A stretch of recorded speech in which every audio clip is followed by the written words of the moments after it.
It's time for a new episode of TMG. Hi, everybody. Welcome to TMG. I'm your host, Travis Patton Sr. I enjoy discovering and sharing real-life moments of inspiration from everyday people. And this show is about finding moments of inspiration for our everyday lives. And look, and if you're going to tell me something, then tell me something good. Hi, everybody, and welcome to a brand new episode of TMG. I'm your host, Travis Patton Sr. Guys, real quick, you know how we do it. Don't forget to visit our YouTube page. That's Tell Me Something Good with the capital T. There it is, guys, right there on your screen. I'm so excited to be here today, guys, doing and sharing this episode with you. And before we get started, guys, you know I gotta give a huge shout out to my biggest supporter, my biggest fan, my lovely wife, Nicole. Hey, girl, how you doing? I know you're watching.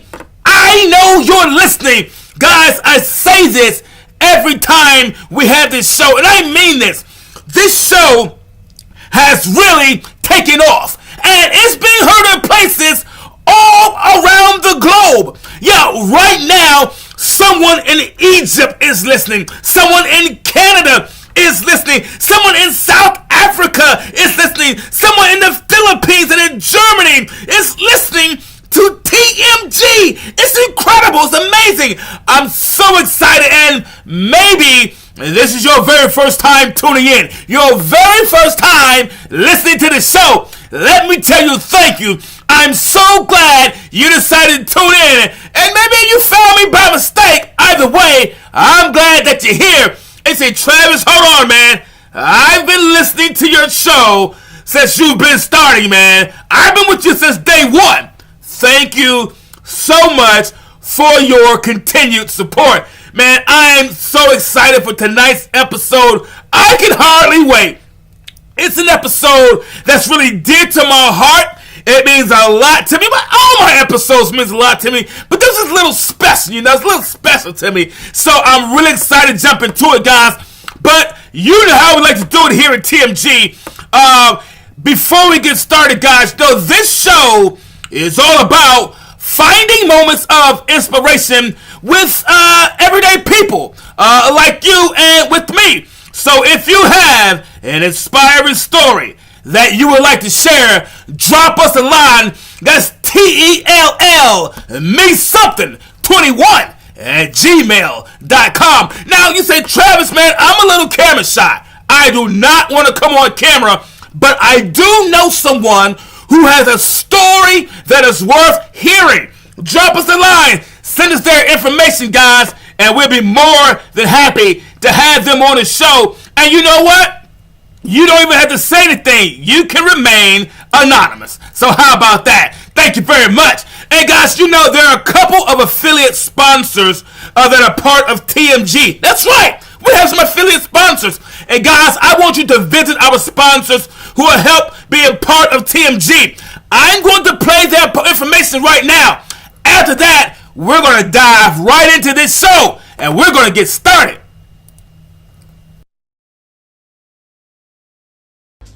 Walmart is a proud associate sponsor of TMG Tell Me Something Good podcast. Please use the special link bit.ly/Tell Me Something Good and visit our sponsor. Remember, I may earn a commission when you buy through this link. Fanatics is the place to go for all of your officially licensed sports gear from your favorite sports and sports teams. Use the special link bit.ly/Tell Me Something 21 and pay a visit to our sponsor today. Remember, I may earn a commission when you buy through this link.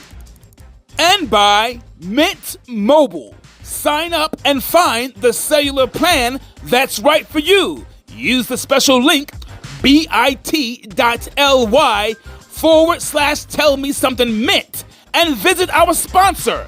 Remember, I may earn a commission when you buy through this link. There it is, guys. Don't forget to visit one of our affiliate sponsors by clicking on the link in the chat. Welcome, everybody. Keep joining in. Thank you for streaming, guys. There you go. I see you popping in. Thank you, everybody, for being here. Guys, tonight's episode is one that means a lot to me. If you haven't heard or caught tonight's episode topic, tonight's episode is Fill the Gap. Yeah, fill the gap. Guys, quick question. Did you know there are more than 400,000 children in the U.S. foster care system? And guess what? 5,700 are right here in my home state of Alabama.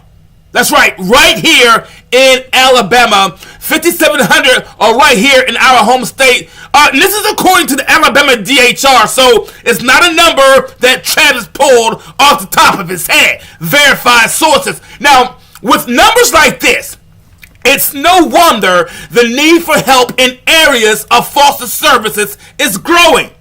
But can one person really make a difference? Is one person really able to change anything at all against such insurmountable odds? Children from all different backgrounds are waiting for someone to fill the gap. Guys, tonight's guest is part of an organization that helps to unite foster governmental agencies, organizations, and local church foster care ministries to serve and provide resources for foster advocates. The name of the organization that he represents, guys, is the Foster Coalition. There it is right there on your screen, guys. Listen, please give a huge TMG welcome to our very special guest, Mr. Paul Berry from the Foster Coalition. Paul, what's up, my man? How you doing? Doing great, my man. How are you doing? I am excited. I'm happy that you're here. Can't you tell, Paul? I think so. I think everybody can. It's good to be here, and I want to thank all the people listening in and watching. It's a great honor to be here. Listen, I'm going to tell you this, Paul. I know you guys, don't let Paul's serious demeanor sidetrack you. The guy is split side funny. But I'm honored that you are here, Paul. We're all honored that you guys decided to bring your cause to the show. It is absolutely an amazing thing, so I'm excited to dive into it. I know everyone else is excited to dive into it, so what we're going to do, Paul, we're going to dive in because this is pretty good. Now, look, Paul, you and I had a great conversation before the show. We did a lot of wonderful talking before the show and got to know each other pretty well. Please introduce yourself to everyone and just share a little bit about what it is that you do, Paul. Well, it's good to be here again, and I appreciate you having me on. But I'm Paul Berry of Foster Coalition. And again, what we do, we are uniting the advocates for foster care. What we are actually doing is being a catalyst organization that is creating collaborative communities in each county of the state of Alabama. And we're right now working in the central side of Alabama, getting this thing off the ground and running. And we're just uniting the local government agencies, which is the judicial system, the DHR, the school system, together with the local foster organizations, which could be anything from a adoptive agency, organization working with those that are aging out, a counseling organization, clothing closet. There's about 40 in Shelby County here that we're working in, and there's about 400 in Jefferson County, which is Birmingham. Wow. And it's a lot of work just getting this thing put together. But we're uniting those three with the church, and the reason for the church is two reasons. One is that that's the greatest resource for workers that are fit to work in this system and help these children. Mm-hmm. But really, the church can't do what the government does. And okay. The government can't do what the church does. Right. So if everybody's working together there's nothing ever going to change for these children. It has to be a collaborative effort. Wow, guys, did you hear that? It's not, and what I like what you just said, Paul, is that a lot of times we like to think it's going to be one entity is the answer for everything, and it's not. It's going to take all of us as a community, whether it's governmental, whether it's church, whether it's local, whatever. It takes everyone to help these children. Absolutely amazing, guys. And true to the saying that it takes a village. Well, that village can be part of a government, be part of the community, but if it does take a village, what does your village look like? So what is including your village? So I think a lot of times maybe the struggle has been one entity maybe trying to do, or the burden has been on just one person or one entity, and it's not capable of doing so. Awesome. Paul, I love it, Paul. I love it. So I'm curious. Whenever I hear individuals talk about foster services and foster children, I get curious about different things about that person. So what made you want to do this as a career? What made you want to do this? Well, it wasn't a choice. wait a minute. I retired from doing financial planning in January the 1st of 2015. Uh-huh. I was going to travel and have a good time and play golf and do a lot of good stuff, but we felt like there was something wrong in our daughter's house, and my wife found a verse that said that God will rescue the lambs. Mm. So she started praying that on January the 1st when I retired. On January the 7th, we had 3 kids. So I had a 6-day retirement. So, and we had to carry them back and forth to school in a different city for, a year and a half, and it took about 5 hours a day to do all of that. Wow. Wow. There were activities and cheerleading and stuff, so it was just a lot of outside activities that went along with it. So in May of 16, that was over with. But I came down with cancer in June of 16 with mouth and neck cancer. And so I went into treatment for that, and then it went spread into my lungs after that, and I had treatment for that. In the middle of all of that, these kids were acting out. They were teenagers at that point, and I didn't understand that because that was a complete reversal from the way they had been behaving. And God kind of said that, if these kids are living in a place where they don't need anything, they got loving grandparents to take care of them, and they're acting out this way, how much more of those in the foster system are struggling?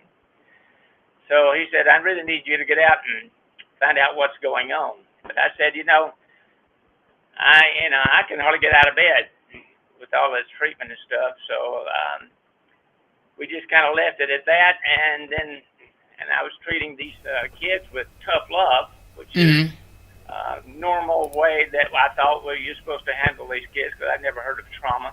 And so January the 1st of 21, I no longer had high blood pressure. I no longer had diabetes. I no longer had Barrett's esophagus. I no longer had Crohn's disease. And I no longer needed a CPAP, and I no longer had cancer. So God said, get off your butt. Wow. Wow. So I went out and started talking to local and statewide foster organizations and agencies to find out what's the good, bad, and ugly out there, and what are the real needs. And with that, I found out that there was 4 major needs. And one is they need workers. CASA, which is court-appointed special advocates, they needed workers. They need foster parents. There's about maybe a 25 to 40% of foster parents that are needed at this point. They need mentors to work with those that are aging out and those that have already aged out. And there's really very few of those that even exist. They need caseworkers at DHR. They said there's a 200, on any given day, they need 200 different caseworkers. And the turnover is pretty bad because a lot right now is because of COVID. That just created the big shortage, and not just in Alabama, but it's all over the country. And they need, just volunteers to work with local organizations. And need trauma counseling. There are some counties in Alabama doesn't even have trauma counseling. Oh, wow. Oh, wow. Yeah. So there's a big deficiency out there, but again, it can be solved with everybody working together. But I found that kids are, when they come into the system, Mm-hmm. they're supposed to be placed permanently within 12 months. And if they have one caseworker during that period of time, there's a 76% chance that will happen. Right. But because of the shortages, and that doesn't happen that often. So that 76% success rate drops to 17.5%. So these Wait, kids, you go from 76 to 17? 17. So they have to start all over. Oh, my goodness. So they stay in the system, and they're passed around. The average, they have 3 different homes on average, and those that age out can be anywhere from 12 to 30 different homes. Oh, my goodness. They stay in that long, and kids are broken up with their siblings most of the time, and that's another trauma. Absolutely. They're suffering. So we had to figure out what is really needed to solve this problem. Yeah, absolutely. And I think a lot of people, but like you, Paul, nobody like you, no one thought to think, well, what caused them to be in this situation? What trauma led to this? Because they were children. They're children. So they're born into a situation that existed before they got here. You know? They absolutely did nothing wrong to be in the foster system. Absolutely. This is consequences of the parents' behavior, and all they wanting is love. Exactly. Because they're born and they don't know what's going on. They don't know what the situation is. They don't have any idea of what the circumstances of why they were born. And the parents may not like the situation of how they got here, but the kids don't know. They're kids. Yeah. So, and like you, a lot of us would say, well, they just need some tough love. Well, that might be the case, but if we remove the word tough, they just need love. They need love, and, trauma behavior has to be treated totally opposite of tough love. Let me explain what trauma is.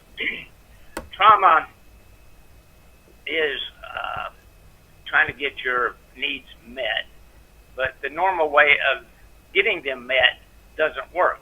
Mm-hmm. For instance, when a child is born, they cry a lot, right? Right. They need things. What do they need? They need either food, they need a diaper change, or they're hurting.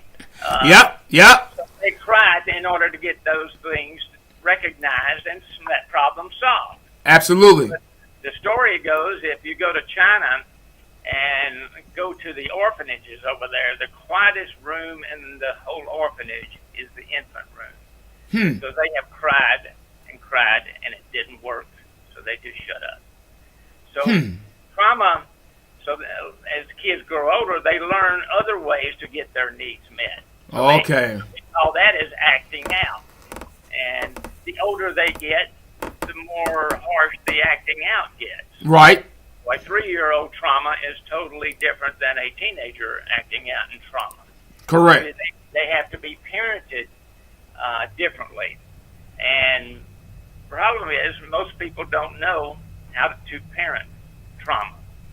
And that's kind of one of the things we're trying to solve. But they say that trauma of a foster child is worse than the trauma and PTSD of the veteran getting treated. So that lets you know how bad it is. These kids, it's pretty bad. They into the system and they work through the system. They'll ask themselves one of 3 questions.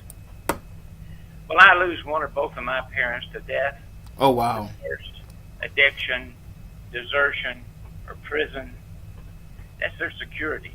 Right. That's their security. So then they get passed around some more, and they lose even more of that security. Then they'll ask themselves, well, why am I on this earth? Nobody cares about me. I have no value. I'm not important. I have no value. So why am I here? That's the significance that we all need is, Correct. reason for being Right. here. And thirdly, they will ask themselves, will I ever find someone that will love me as much as I love them? Jeez. And when they can't get those answers, that's more trauma and more acting out. And I interviewed 27 aged out kids. Mm-hmm. Already out of the system. So I listened to all of their stories of how bad it was and their events, some good, most of it. Like I said, they lived in anywhere from 12 to 30 different housing situations. Uh-huh. So at the very end, I asked them and said, what is the one thing that would have made a difference in your life and the concept and the decisions that you made in life? Mm. They said, if I just had one person that would have accepted me the way that I am. Wow. Give me some advice about life, guidance in life. Right. And would not have ever deserted me. Wow. Would have made all the difference in the world. Wow. So, as we say, they're just looking for Jesus with skin on them. They just... Yeah. Exactly. I like that. Jesus with skin on him. I like that. So one person can make a difference. Absolutely. And give you an example of that. Who was the MVP of the Super Bowl 2 years ago? 2 years ago, oh God, oh wait, that was when Kansas City won, right? I don't know. Unfortunately. Most people can't answer that. Okay, who was the Miss America 2 or 3 years ago? Yeah, you got me on that one. I have no idea. Who's even the Secretary of State? That's a big, important position today. Oh yeah, that's another one. Yeah, that's a good question. Another one. Nobody knows. But these are very important people that have accomplished a lot, but nobody can really recognize who they are. So I ask you another question: would you be able to name somebody that made a big difference in your life? Yeah, absolutely. Absolutely. So if you really want to be remembered, make a difference in somebody's life. Wow. Give some time to work with an individual, whether an aging out kid or somebody that's already aged out. I've got a partner in crime in this that he found out about all of this in Arizona when he was at a foster conference, and a lady asked him and said, did you have any food left over at Thanksgiving? He said, well, yeah. Well, what about Christmas? Yeah. Could you have had an extra chair? Oh, man. He said, well, of course. He said, well, would you have let a youth that had been aged out of the system, that has no family and no place to go, come there and celebrate Thanksgiving and Christmas with you? Maybe even wash some clothes. He said, well, certainly. She said, well, go do something about it. So he's part of my partner in crime in this. That's amazing. That's absolutely awesome. So one person can make a big difference. It may not make a difference in everybody's life, but it'll make a difference in one. In one person's life. And you will be remembered. Wow, that is absolutely amazing. And you're absolutely right. There are people who accomplish absolutely great, have accomplished great things in this world, in the history of this world. And in order to even remember those individuals, we have to look them up either on the internet or on our phones or in a book. But if it's someone who made a big difference in our lives individually, we'll remember that person until the day we leave this earth. That's right.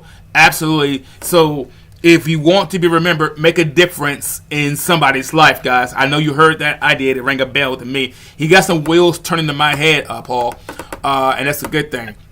Don't let them clog up. No. When they start turning, they don't clog up, buddy.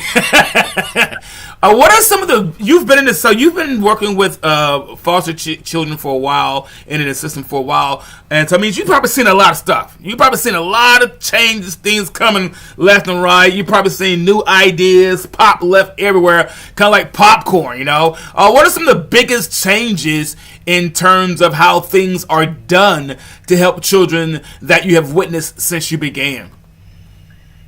Well, I think the biggest change that we're trying to make now and have made is getting foster ministry started in churches.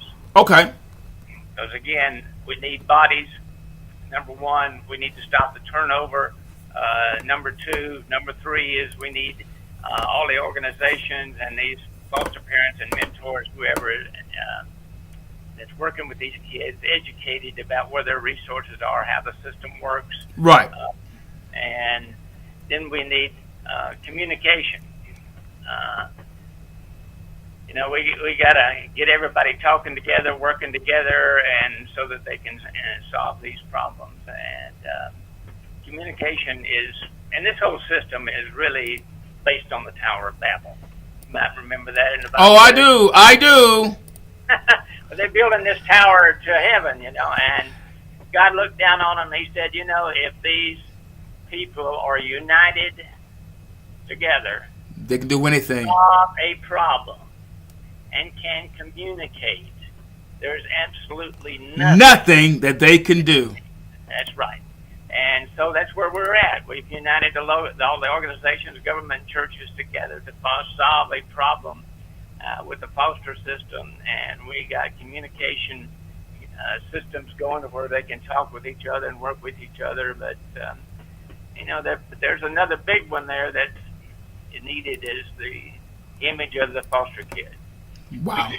Wow. That's and bad press sells. And yeah. That's the reason I like your show so much. I mean, I just thank you for the people that are listening, because good news encourages, and bad news make you depressed. I know, right? Thank you. I'm glad. I told you how the show got its name and where it came from, but I wanted to give back. I dealt with so much stuff in my life. I wanted to make sure that I had a platform like this where individuals who may have not had a voice could have a voice and could have some good news. And this is certainly some good news for children in the foster system who are foster children, to know that there are people who care. There are those out there who would like to make a difference. And to be honest with you, Paul, some of us didn't know how, didn't know where to begin. Some people wanted to know, what could I do if I really wanted to help? What could I do? Guys, stick around. I'm going to provide Paul's information at the end of the show, and you'll have all the opportunity, like I will, to join in with Paul and partner with Paul. And like he said, it takes a community, and so stick around. Don't go nowhere. I'll get that information. I remember something, Paul. I don't know. I'm going to date myself real quick, okay? I'm going to date myself, okay? I'm not 25, everybody. I know you're watching, you're listening, you're timing in. Thank you for joining the show, guys. Thank you. Thursday night, right here at 6:30. I'm going to date myself with this statement. So that's my disclaimer. I remember being a kid. And as a kid, they had these things that were called label makers. You remember those, Paul? They were plastic little... Yeah, I know. Yeah, I'm dating myself. They're called label makers. Yeah, that was just yesterday for me. I do. I don't even know if they still make them, man. I'm not even sure, man. But I remember they had these little plastic things, like little guns, called label makers. They used them in grocery stores. There's always this one guy walking around the grocery store who had the label maker, just labeling everything, just taking everything. My teacher had one in elementary school. And I know some of you that are listening, you're watching, you remember label makers. If you do remember them, type it in chat, say, I remember. I know you do. So I remember them. And this was like this little plastic tool, right, that you held in your hand, and you could design and print labels and kind of just stick them on things. Stick labels on things. And I thought they were the coolest things ever. And I wanted one so badly. But my grandmother said, no, absolutely not. What are you going to do? Just put labels on everything. That was my plan. My plan was to go through the house labeling everything. Window, door, floor, chair, refrigerator. I was going to put a label on everything, man. I mean, but the only thing about that, the problem with that was that sometimes things got mislabeled. And you would have to peel off the label and then create a new one. But what I'm going to find out, Paul, in this age of technology and now in the age of AI, and as technology grows and as this culture grows, as people grow, and sometimes we become desensitized to different things and desensitized to certain individuals. But this is the type of society and culture that we're living in now, where things are labeled. Labels are placed on everything and people. One of the biggest problems, of course, with labeling everything, my man, is sometimes things do get mislabeled, and sometimes foster children have to grow out of a label that's been placed on them before they even had a chance to defend themselves from it. Now, I'm talking, of course, about stigmas, right? Stigmas on mental health. You mentioned it, trauma. They're dealing with different traumas. No one knows that. No one even thinks about that layer of things. And all of a sudden, they're labeled. They just get labeled. They play a part in a lot of the decisions that society makes today. So, my question, I'm just kind of curious, just thought in my head. Are there any stigmas associated with foster care or foster children that you have to address when you speak to potential parents or interested parties considering a foster service such as the organization that you're a part of? Well, I think the main thing, as you've said, is trauma. And the image of a child in the foster system is that it's just an acting out little hoodlum.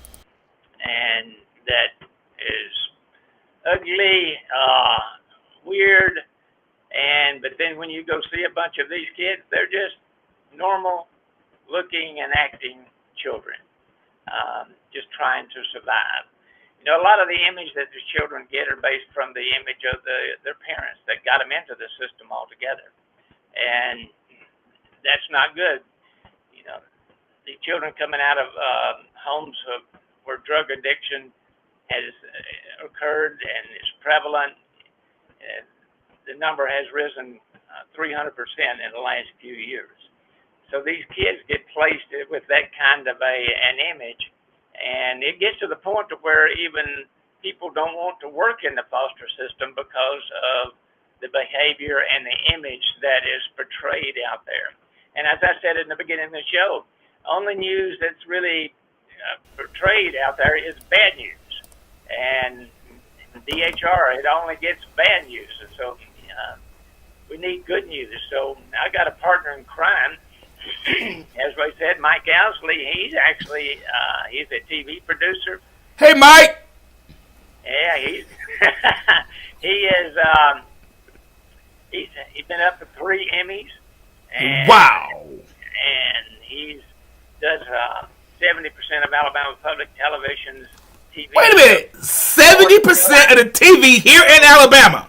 In Alabama. He does documentaries from Auburn and Alabama, programs that they have down there that they're trying to get people to understand. But, you know, he, again, caught the image of this when he was asked to go and do something about this. So what he is doing is producing 9 one-hour documentaries about the foster kids and the foster system and trying to change the image to what it really should be. Right, and right. We have one that's already been produced that if anybody wants to look at it, they can go to our website at fostercoalition.org, and there's a link there. You can watch it. This one is on the joy of being a long-term foster parent. Wow. And it's very moving. And we got another one's coming out in August 24th at 9 p.m. on Alabama Public Television. And it's about the foster caseworkers, and this is very, very interesting and very moving, and because they have a bad image too. I like that. And because those are the needs, but people need to understand that all you're really trying to do is heal hurting kids. Wow. And they just need love. And a lot of people say, I don't want to be a foster parent because I don't want to. I love them too much. Well, that's what you're supposed to do. So that's what they're waiting on. Please love me too much. Yeah. And, but it is hurtful when you have somebody for several years and you really fell in love with this kid, and all of a sudden they get placed back with their birth parents or a relative. Right. And, yeah, it hurts. And there's trauma there for the foster parents. But, you got to look at what's best for the child. It's always what's best for the child, not what's best for me. And so all of that image has to change, and there's some counties said we can't get foster parents because of the image of the children. And that's wrong. It's totally wrong. Yeah. And like you and I said earlier, Paul, they're children born into a situation that they aren't aware of what's going on. They have no idea. When I was born in Mount Vernon, New York, I had no idea I was in New York. I had no idea. I don't remember being born. I know I'm here, but, the children, they're born in traumatizing situations.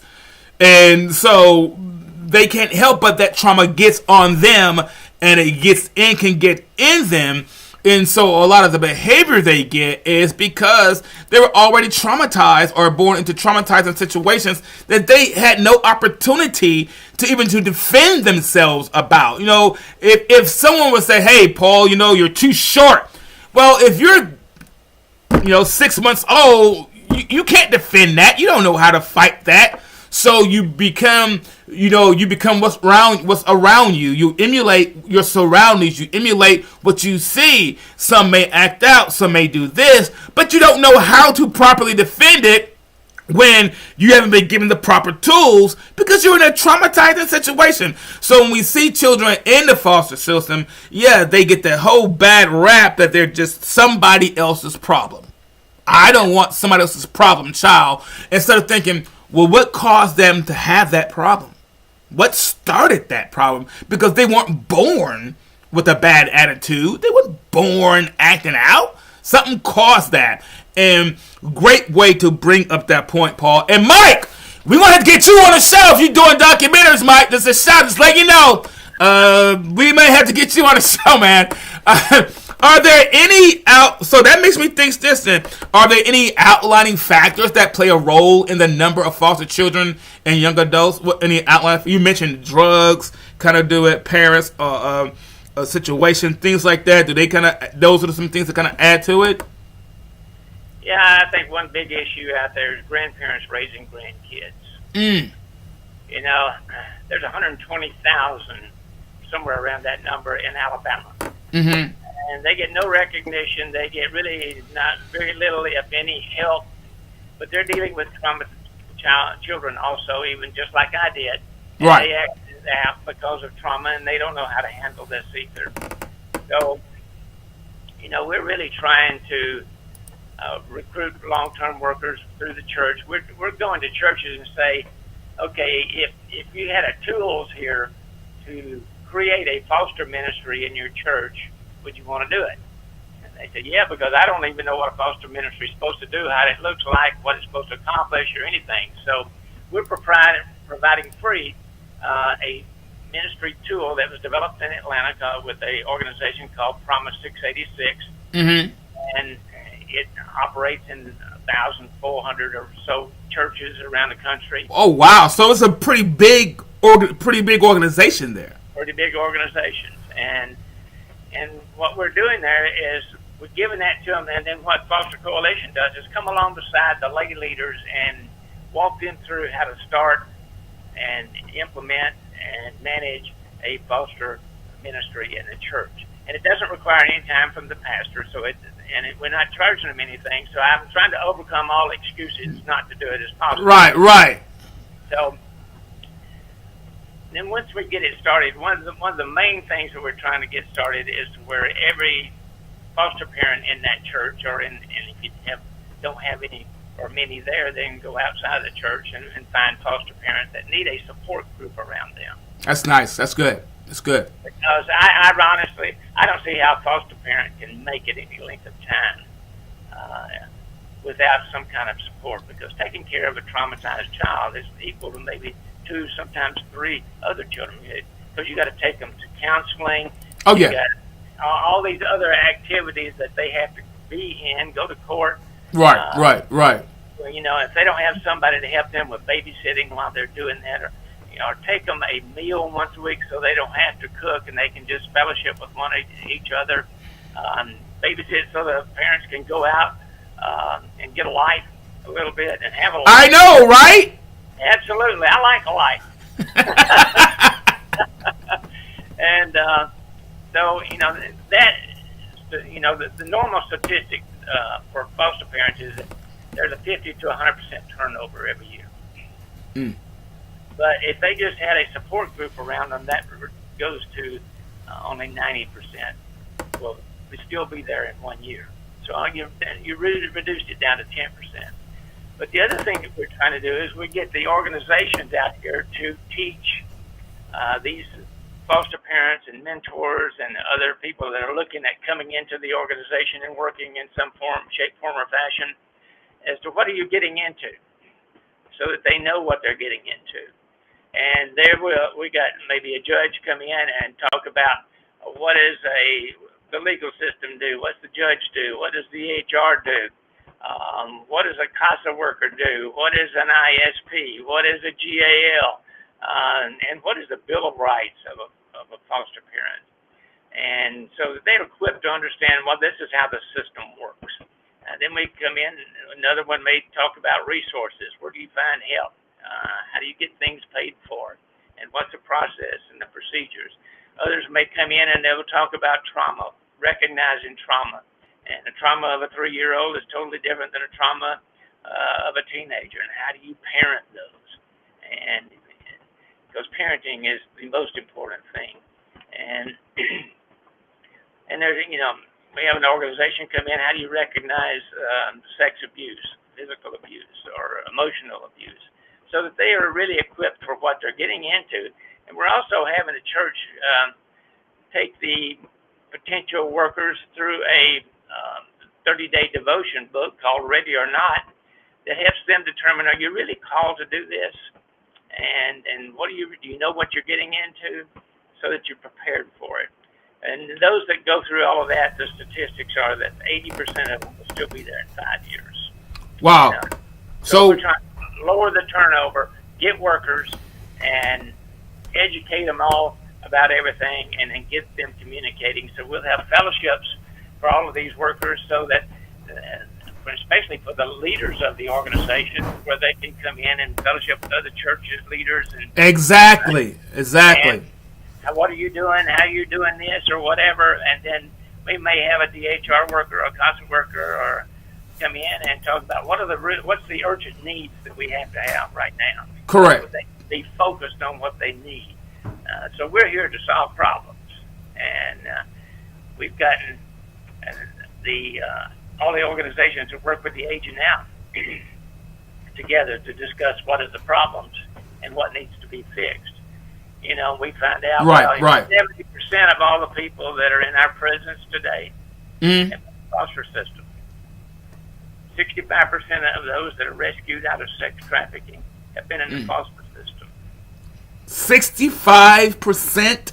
Yes, and the life expectancy of a person in sex trafficking is only 7 years. They have a 7-year lifespan. Oh, wow. So we're not only trying to help the child now, but to help save their life. The entire life, their future, their whole everything. Wow. So 20% that age out right now are immediately homeless. Right. This is nationwide, not just Alabama.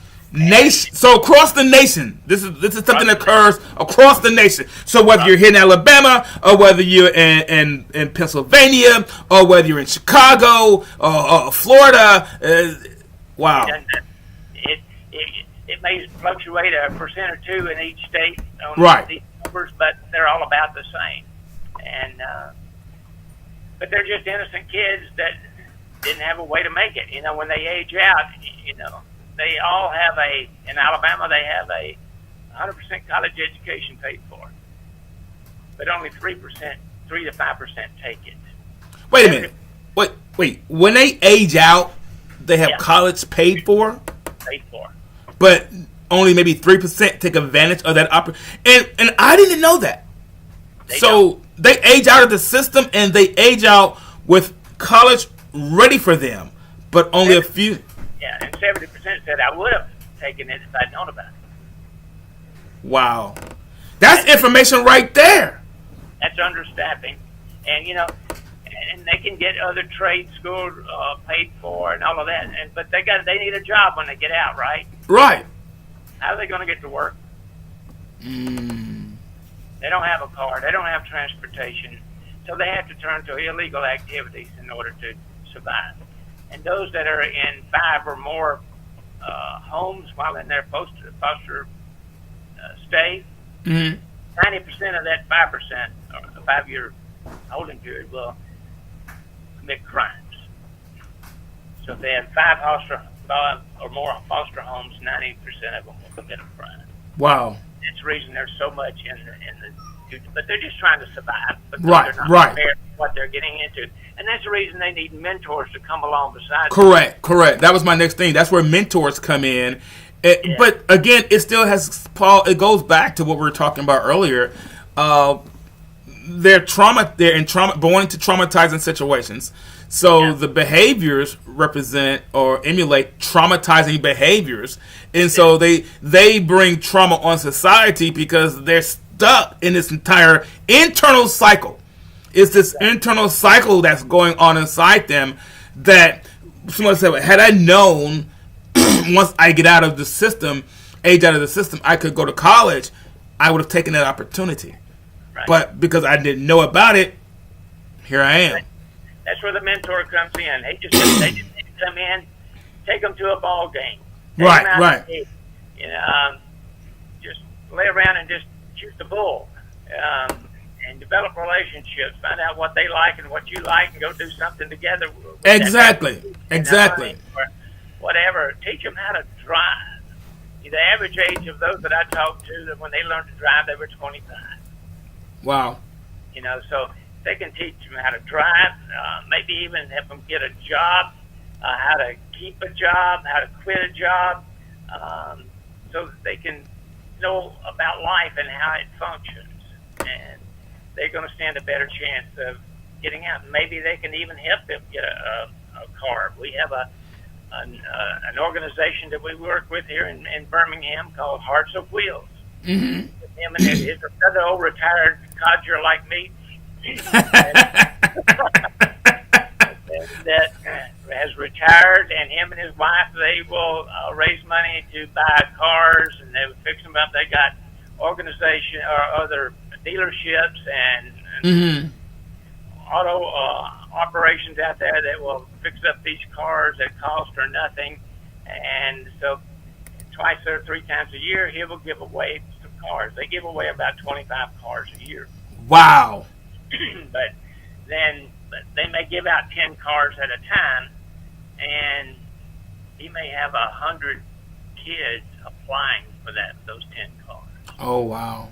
So he has to go through and interview all of them and determine who needs it. Who needs it more? Wow, that's a tough decision to make. That's a really tough decision. Thing, but he teaches them how to drive. He'll ride back and forth with them to work because they got to get a job. He helps them get a job. He rides back and forth. I think in Alabama you got to have 75 hours of driving time to get a license. So he does that, and then he gives them the license. He has developed this program that he sees them taking the tests and studying and all that stuff. And everything they're doing. He takes them through a budgeting process. How do you handle your finances, right? Yeah. So what's insurance? You got to save up money and pay for insurance. Yeah, it's not just riding around. You need the insurance, so the maintenance and upkeep of it. So he kind of gives them a whole life tools to kind of get themselves on their feet and to kind of remain on their feet. Yeah, and they got to do some community service work. They have to save up enough money to get to pay for their insurance and sign it over. But when he does sign it over, he still stays on the title for a good while, because anybody that's up against the wall and they need some money, what are they going to do with that car? Sell that car. That's title match. Here we come. Here we go. We're going to go get rid of this car. We're going to sell the title on this thing. Absolutely. And then the car's gone. They can't do that. But once they have served enough time and show them that they're good at what they're doing, they're going to follow everything like they're supposed to. He signs it over to them. And we were in that conference that we were having with kids. We had 5 of these aged out kids do some talks there, and one little girl was up there, and she saw him sitting out in the audience. She said, "You probably don't remember me, but you gave me a car, and I still have it." Whoa! So that leads right into my very next thing that came across my mind. What difference can one person make in the lives of children? And here it is. This one person, she remembered it and walked up to him and said, "Hey, you don't remember me, but I remember you." And I guess that's what it's all about. It's about creating an experience or a moment where they will remember us, where the children remember us. So all type of help is needed to kind of fill the gap. And guys, all of this we're talking about tonight, everything we've been talking about fill the gap, ways to fill the gap with love, with caring, with mentorship, with being caseworkers. All these things, foster parents, are ways we can help fill the gap. So all type of help is needed to fill the gaps in the lives of the children. Foster parents, mentors, social workers, churches, organizations. So guys, if you're a church, you have a church, maybe your pastor, talk to them about it. Say, "Hey guys, have you ever thought about doing a foster program? Have you thought about having foster ministry for children?" It's a great way to get out into the community. It's a great way to show a large footprint in the community. And again, he said it doesn't require any time of your pastor. It doesn't cost you any money. You don't have to have a church building fund for it. For that, everything is taken care of. They come and teach and educate and provide the tools. Is there a specific level of education or degree required to be part of this? Can someone with a bachelor's degree or associate degree be a caseworker, social worker? Is there a specific degree level? Well, we have a slogan: everybody can do something. For a foster parent, all that's required is, they're going to do background checks on it. So you right. A pervert out here trying to get the kid. I know, right? So, and that's basically the only requirement. You've got to have proper housing and those kind of things to fit. And same thing for even adopting a child. And Right. We've had several that wanted to adopt siblings, but they didn't have an extra bedroom because they required one child per bedroom. Oh. So when I was a kid, there were 6 boys of us. We 6. Gosh, it was like 4 or 5 of us in the room. Jeez. Yeah, that's no big deal. We just fought each other. And went Yep. But those are requirements that are sometimes tough to meet. So, there's a lot of ways that those people need to be helped. And correct. So it doesn't matter if you hammer nails or do what. Everybody can do something. But a foster parent just needs to have a clean background and a heart and willingness to love. And a CASA worker, basically, that's a 10 to 15 hour a month volunteer position. You work with the judge, and believe it or not, there's no requirements there other than a clean background. Wow, that's good. That's good. So any retired old codger like me or somebody that's not working that wants to spend 10 or 15 hours work, they're assigned a case and they'll do background. They'll talk with teachers and counselors and family members and everybody that's involved with that child and help determine what is the best thing that this kid needs. Wow. And recommend that to the judge, and judge can do that or work with the DHR to get it done, and there it goes. The caseworker has to be a social worker Okay. But they need to be called too, because it's a really emotional, stressful job. I can imagine. I can imagine. So they got to know what they're getting into, just like a foster parent does. Mm-hmm. And it's a good entry level job, but it can be a very long term job. And it's great for people that have a social worker degree that are no longer working in that, but want to make a difference in a kid's life. Here's an opportunity to really come in. And again, August 24th at 9 p.m. Watch the documentary. Mentors, again, just a clean background. Just kind of all you got to have is just a willingness and a couple of hours a week to talk to a kid or go visit with them or take them to a ball game or do something with them. And so, okay. Or you may just want to be a volunteer in a church to help a foster parent in one of these care groups. You don't even have to go to that church, or you can have your. Oh, that's good. That's good. You can have your own community. Hey, we just want to take them a meal once a week. We want to do some babysitting, and what do they need? Right. Just in communication to help them. Grandparents raising grandkids, they need help too. And absolutely. People think that's a rarity, but I was just thinking about my little street here, about a quarter of a mile long. There is 4 grandparent families raising grandkids. Oh yeah. And 2 others that have adopted. And adoption, is the same thing. You may want to adopt, but again, it's about being equipped for what you're getting into and understanding trauma, and that's kind of what we're trying to provide those services for. Correct. There's an article in USA Today where it had 66,000 children have been adopted out of the foster system and returned. Returned. You talk about. I didn't know you could return someone like a pair of socks. Yeah. Unfortunately, they can do that, and you can't give away your own child, but. But you can give it what. That's amazing to hear that. Ultimate pain.